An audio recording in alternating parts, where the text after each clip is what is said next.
Chico falou, eu sou da categoria de base aqui da Novo Horizonte, né?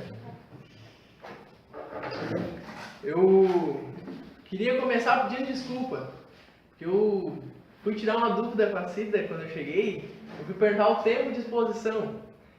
Porque eu tive observando no último mês, quando eu estava aqui assistindo a palestra dos meus colegas, que todo mundo fazia meia hora de exposição. E aí eu me peguei pensando, será que o pessoal está economizando tempo? Não, eu descobri que era eu que estava gastando. Então, de 15 em 15 a mais que eu fui gastando, eu devo estar devendo umas 5 palestras para Novo Horizonte. Então, hoje eu prometo que eu vou fazer em meia hora. E agora os nossos amigos cantaram o Pai Nosso, e aí em 3 minutos, e eu vou botar um pouco mais de água no feijão, e vou fazer render esse Pai Nosso 30 minutos, Cláudio. Porque muitas vezes nós repetimos com fervor e com fé, mas muitas vezes também nós repetimos da boca para fora. Nós vivenciamos ao longo dos séculos experiências em diversos círculos religiosos. Já fomos com certeza membros do clero, já fomos talvez membros de diversas agremiações religiosas. E hoje nós estamos aqui na seara espírita. Mas a gente traz atavismos e replicamos condicionamentos e perfis de atuação que nós já tivemos em outros séculos. E um deles, que nós repetimos não só no centro espírita, mas em todos os centros religiosos, que é de muitas vezes repetir as palavras do Cristo sem saber o que aquilo diz dentro do meu coração. E aí a gente ouve muito, porque o Haroldo disse isso, o Divaldo disse aquilo, o Emanuel disse tal coisa, o André Luiz disse tal coisa. E Jesus? O que diz nas obras básicas? O melhor e mais importante, o que o Evangelho fala no teu coração? O que o Evangelho fala no teu coração? Porque existe um abismo entre dizer e sentir aquilo que diz. Por exemplo, eu vou pegar um livro de ciência. Os fundamentos da ameba subaquática. Eu vou ler aquilo ali, não vou entender nada. Mas está falando nada sobre nada para mim. Agora eu largo na mão de um biólogo, de um cientista.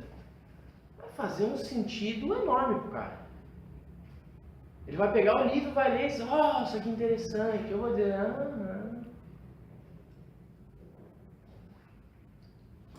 As palavras de Jesus são uma ciência.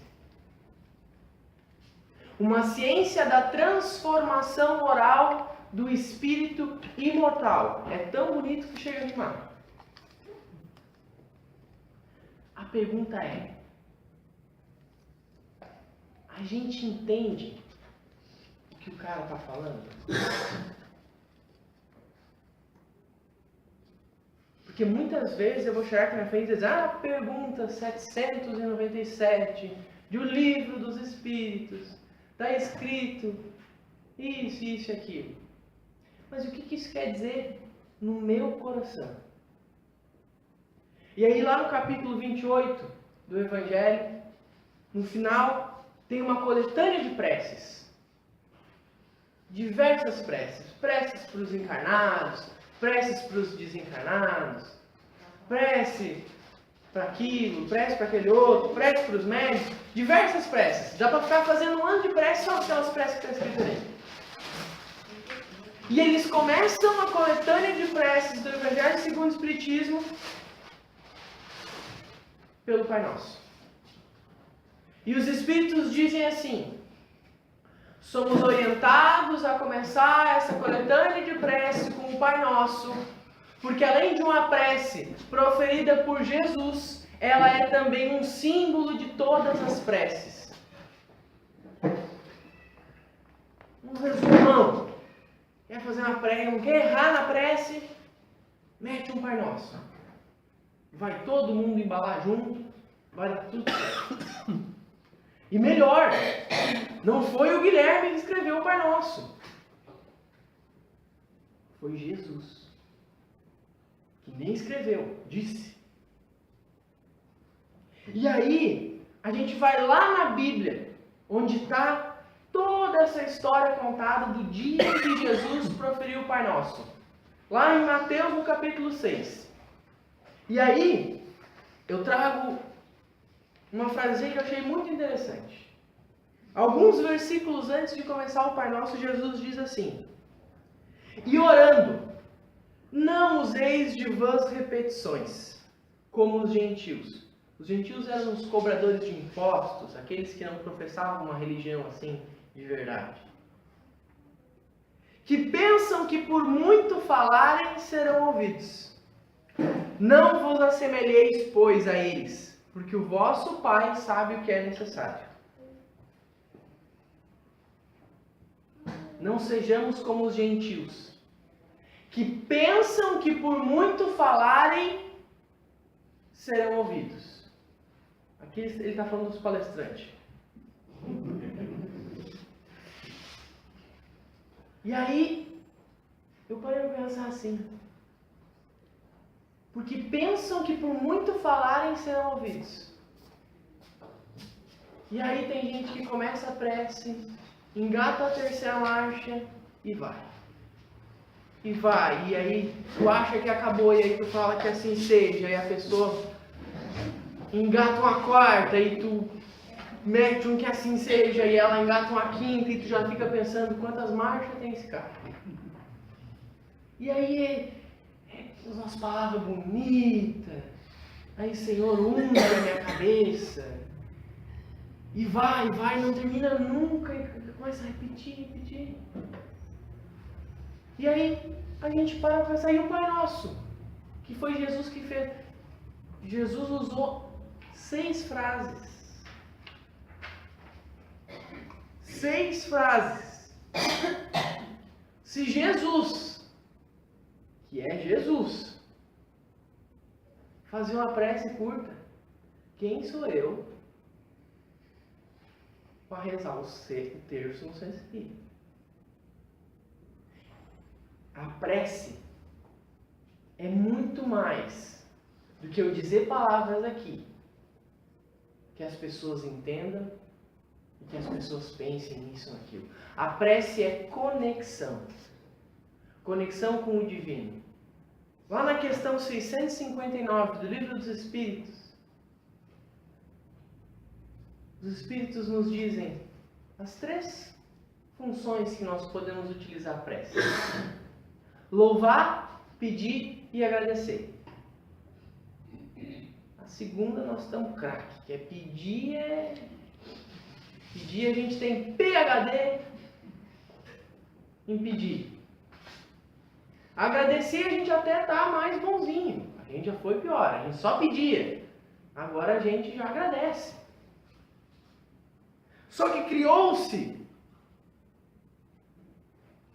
uma timidez em louvar.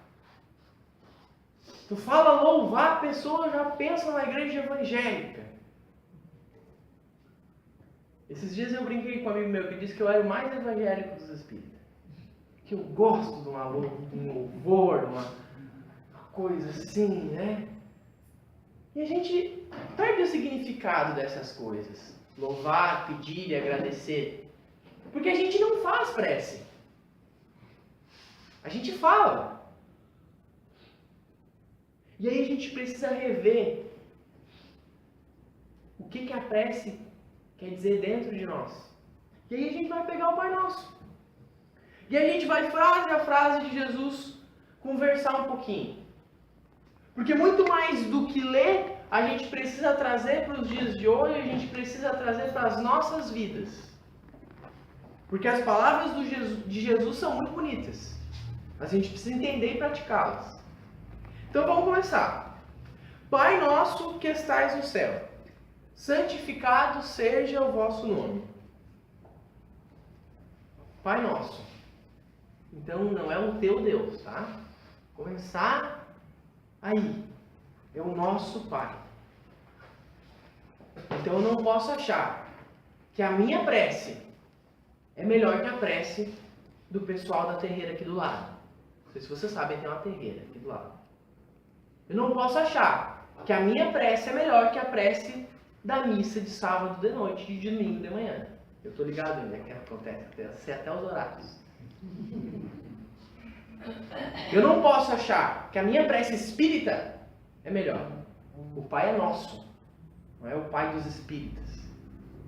Santificado seja o teu nome. Santificado seja o teu nome tantas vezes. Ai, Guilherme, aí bateu um arrependimento nessa parte. Quantas vezes nós usamos o nome de Deus em vão?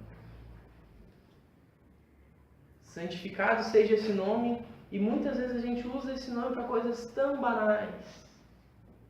Muitas vezes a gente até barganha com Deus. A gente para fazer uma prece e diz assim: olha, Jesus, se der tudo certo na coisa que eu vou fazer amanhã, eu vou ir todos os dias da semana que vem no centro espírita. Onde tiver um centro espírita com a porta aberta, eu vou. A gente fica negociando. Como se Deus tivesse esse tempo aí para ficar perdendo tempo negociando com a gente, né? Seguindo. Venha a nós o vosso reino. Que reino é esse? Qual é o reino de Deus? O reino de Deus é a terra? O reino de Deus é o centro espírita? O reino de Deus é o amor. É o amor. Então vejamos. Venha a nós o vosso reino. Quando a gente diz isso, a gente poderia dizer assim: que eu possa ir ao teu reino. Que eu possa ir. E aí eu abro um parênteses para trazer uma frase, outra frase de Jesus que eu acho muito legal. Que é quando ele diz assim: eu sou o caminho, a verdade e a vida. Ninguém vem ao Pai senão por mim. Ninguém vem ao Pai. Por quê? Porque Jesus já está lá. Então nós precisamos olhar para Jesus como o caminho para chegar no Pai. O caminho para chegar nesse reino de amor. Para chegar num lugar onde todas essas coisas ruins que a Cida citou aqui no começo, esses conflitos, esses atritos, essas coisas chatas, não vai existir. Porque vai ser um reino de amor. Imagina tu morar num lugar que só tem Jesus. Todo mundo é perfeito. Não tem guerra. Não tem partido político, não tem Facebook. E se tem, ninguém fala mal dos outros. Lugar suave. A gente está indo para lá. Se arrastando. Engatinhando. Nós estamos indo. Essa é a notícia boa. Seguindo. Seja feita a vossa vontade, assim na terra como no céu. Aqui a gente está dando uma mentidinha de leve, né? Seja feita a vossa vontade. Será que a gente fala isso acreditando nisso? Seja feita a vossa vontade. Ou a gente fala isso num sentido só, olha, seja feita a vossa vontade, mas se a vossa vontade puder fazer a minha vontade, é melhor. Que aí fica bom para o Senhor, fica bom para mim. Então aqui nós precisamos aprender a resignação. Porque muitas vezes as coisas dão errado na nossa vida e a primeira coisa que a gente faz é dizer assim: ai meu Deus. Aí Jesus nesse momento deve olhar para a gente, mas tu disse, seja feita a vossa vontade. Essa é a vontade do Pai, te vira aí agora. Quantas vezes nós repetimos isso sem pensar? Que quando eu digo, seja feita a vossa vontade, eu estou impulsionando o meu pensamento na direção de Deus, dizendo o seguinte, pode mandar que eu aguento. Aí vem a primeira dorzinha, ai. Mas eu disse, seja feita a vossa vontade. E meus amigos, se a gente for analisar racionalmente as coisas que a gente deseja, as coisas que a gente pede, a gente vai chegar à conclusão que na maioria das vezes a minha vontade é bem diferente da vontade do Pai. E aí todo mundo já deve ter ouvido alguém dizer assim, porque aconteceu isso na minha vida, daí deu tudo errado na minha vida. E aí, depois de 20 anos, eu fui entender o porquê que essas coisas aconteceram. A gente sabe, a gente conhece inúmeras pessoas que contam histórias muito semelhantes. Porque a gente não consegue se resignar diante dos desígnios de Deus. Não consegue ser resiliente o suficiente para entender que o que acontece comigo precisa acontecer comigo. E aí eu acho que tem algo muito errado na minha vida. Não pode estar acontecendo isso. Moram milhões de pessoas no nosso planeta. Encarnados e desencarnados. É um Deus de justiça, amor e caridade. E Ele foi errar justamente na tua vida. Vai ser azarado assim lá no umbral. É um Deus de infinito amor e bondade. Não erra nunca e errou na tua vida. Não. É porque tu precisa passar por aquilo. E além de passar, tu precisa evoluir a partir daquilo. E aí na sequência do Pai Nosso diz assim, o pão nosso de cada dia nos dá hoje. E aí a gente precisa entender esse pão nosso de dois aspectos. Um é o material, deste plano físico. O pão nosso de cada dia nos dá a condição de podermos conseguir o que a gente precisa em requisitos materiais para continuar vivendo, para ser sustentável, para fazer isso e aquilo. Mas o principal deles é o pão do Espírito. Porque Jesus em outra ocasião também disse, nem só de pão vive o homem. Precisamos entender que quando dizemos o pão nosso de cada dia nos dai hoje, é o alimento do Espírito. É eu pedindo a Deus, me dê o alimento de que o meu espírito precisa. E aí a gente volta no assunto anterior. Muitas vezes, o alimento que o teu corpo precisa, o corpo espiritual, não é um alimento, mas um remédio. E o remédio quase sempre não tem gosto de tutti-frutti. E o Zé Gotinha só te atende até os 6 anos de idade. Então a injeção, bezetacil, remédio amargo, porque é disso que o espírito precisa para evoluir. Então quando eu peço alimento para o meu espírito imortal, eu estou dizendo assim, olha, eu já falei que seja feita a vossa vontade, então o Senhor me ajuda, manda aí o que eu preciso para encarar. O pão nosso de cada dia nos dá hoje. E aí tem a parte que eu mais gosto, é a quinta frase. Perdoa as nossas dívidas, assim como nós perdoamos o que nos deve. E perdoai as nossas ofensas, como nós perdoamos aos que nos ofenderam. Se a outra era uma mentirinha, essa aqui é uma mentira deslavada. Perdoa as nossas dívidas, assim como nós perdoamos a quem nos deve. Acho brabo. A gente quer que Deus perdoe as nossas dívidas. E aí a gente diz assim, olha Deus, perdoa as minhas dívidas assim como eu tenho perdoado aqueles que me devem. É ruim. Temos perdoado realmente?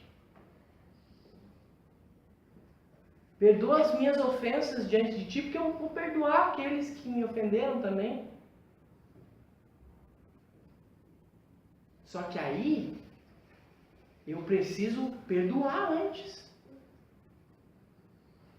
Antes de chegar diante de Deus. Dizer assim, deu umas rateadas aí, mas vamos zerar a conta. Eu preciso perdoar. E aí a gente volta naquela história. Jesus também disse. Para cada frase que Jesus dizia, ele dizia mais umas 10, que era uma vez que a gente entendia. Antes de chegar em frente ao teu Senhor, reconcilia-te com o teu adversário, para que esse não tenha nada para te acusar. E o que a gente faz, na maioria das vezes, é ficar com a raiva daquele que me ofendeu. E não entender que na maioria dos casos, além de agredido, eu também sou agressor. Tem uma música de uma banda chamada Brasa, que eu gosto muito, que diz o seguinte: vítimas e algozes, todos somos, todos são, nas metrópoles em chamas, irmão contra irmão. Vítimas e algozes, todos somos, todos são. Muitas vezes a gente acha que é só a vítima. E realmente, quem de nós não tem uma ofensa? Quem de nós não foi agredido algum dia, seja fisicamente, seja emocionalmente? Quem de nós nunca foi ferido? Mas quem de nós nunca feriu? Vocês já pararam para pensar que talvez a gente tenha agredido alguém e nem saiba? Nem saiba muitas vezes. Nunca fiz nada para aquela pessoa. Às vezes tu falou uma frase na hora errada, no lugar errado, e tu feriu aquela pessoa. Imagina quanta gente eu já não chateei aqui nessa tribuna. Falando talvez alguma coisa que tinha um contexto e fora de contexto, feriu alguém. Meus irmãos, nós estamos num mundo de provas e expiações. Não tem santo aqui. A gente precisa parar de achar que alguém vai vir e resolver todos os problemas. E aí a gente costuma, de tempos em tempos, eleger algumas pessoas. Agora é o Chico. O Chico é o novo Jesus, o Salvador. E aí, o Chico lá pelas tantas vai errar. Porque o Chico é gente como a gente, diria o poeta, e aí eu fico frustrado com o Chico. Mas o Chico me decepcionou, o Chico partiu meu coração, Chico. E aí, coitado do Chico, o Chico só errou. Todo mundo vai errar. A gente precisa parar de acreditar que existem anjos, santos. Até teve. E a gente está conversando sobre ele hoje, e todos os dias aqui. Todo mundo vai errar um dia. E a gente precisa exercitar mais o perdão. Para que quando eu orar dizendo, perdoa as minhas dívidas, Pai, assim como eu perdoo aqueles que me devem, seja verdade. Verdade do fundo do meu espírito. E chegando na sexta frase do Pai Nosso, já para a finaleira. E não nos deixeis cair em tentação, mas livrai-nos do mal. Não nos deixeis cair em tentação. Nesse mundo, o que mais vai existir é tentação. De todos os lados. Nós temos nas literaturas espíritas diversos relatos de espíritos de uma alçada altíssima que encarnaram com uma missão de transformar, de ajudar, de colaborar. E quando chegaram aqui, que estiveram na carne, sucumbiram a esse planeta. Sucumbiram a tudo que existe nele, que nos atrai, não ao mal, mas que nos atrai ao pior lado de quem nós somos. Porque a gente ainda olha o mal e o bem como algo fora de mim. Então, quando a gente diz assim, não nos deixeis cair em tentação, mas livra-nos do mal, a gente podia dizer assim, livra-me de mim mesmo. Porque muitas vezes eu sou o maior mal que pode acontecer para mim mesmo. Esses dias, lendo o Evangelho, numa circunstância, eu e o Chico, caiu ali o duelo do Evangelho. E aí a gente conversava dizendo que o maior duelo que existe nesse mundo é com a gente mesmo. Aí eu enfio o pé na jaca e aí eu digo assim, é culpa do meu obsessor.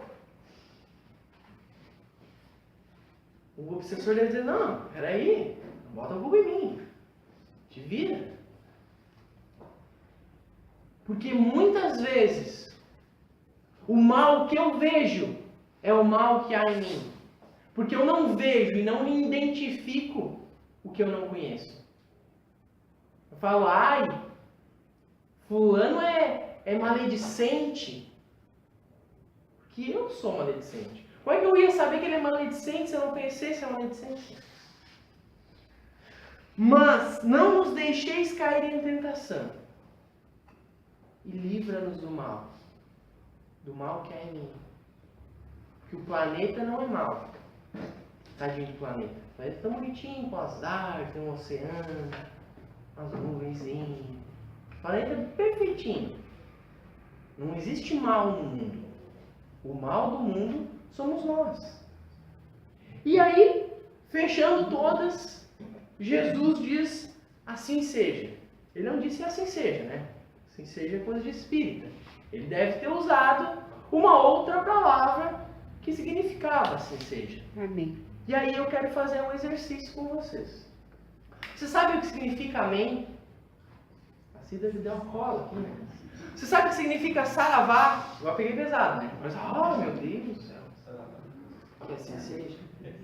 E aí eu podia ir no hinduísmo, buscar um termo que significa que assim seja. Eu podia ir no budismo. Eu podia pegar um termo japonês. Podia agora falar qualquer termo aqui, que vocês não iam saber também. Porque às vezes a gente fica se debatendo, dizendo que a minha igreja é melhor, a minha ideologia religiosa é melhor, que o meu centro espírita é melhor. Credo, não importa a tua opção sexual, não importa nada do que é material. Importa é o bem que tu faz. Importa é as atitudes que tu tem na direção de Jesus, na direção de Deus. O que importa é que no momento que tu faz a prece, em sigilo, junto ao teu coração, tu profira pensamentos de verdade. Não adianta eu querer tentar enganar Deus e dizer, hoje eu vou fazer uma prece pela Doroti. E aí eu rezo bem alto. Que Deus abençoe a Doroti. E no meu pensamento eu estou dizendo assim, que Deus aperte o pescoço da Doroti. Tadinha da Doroti, né? Minha primeira evangelizadora. Não adianta, da boca para fora, eu repetir as palavras do Cristo, se dentro do meu coração eu faço totalmente o contrário. Ninguém pode servir a dois senhores. Ninguém pode servir a Deus e a Mamon. É preciso que o meu coração e as minhas palavras estejam em sintonia. Sintonia e ritmo na direção de Jesus. Assim como a canção que os meus irmãos vão proferir para nós agora, para a gente encerrar esse momento. Eu convido a todos a cantarem comigo essa canção.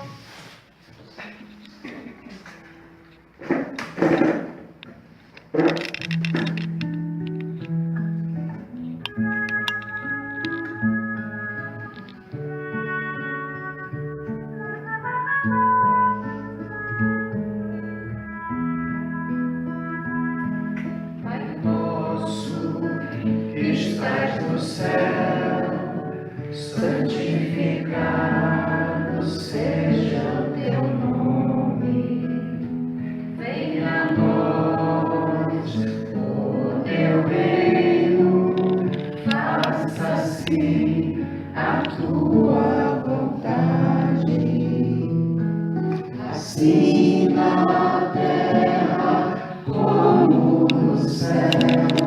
Dai-nos o pão de cada dia. Perdoa as nossas dívidas, como perdoamos a quem nos deve. Perdoa as nossas ofensas, como perdoamos aos que nos ofendem. E não nos deixes entregues às tentações, mas livra-nos do mal. Assim seja, assim seja.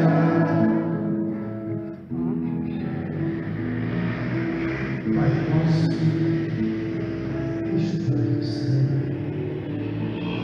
santificado seja o teu nome. Venha a nós o teu reino, faça-se a tua vontade.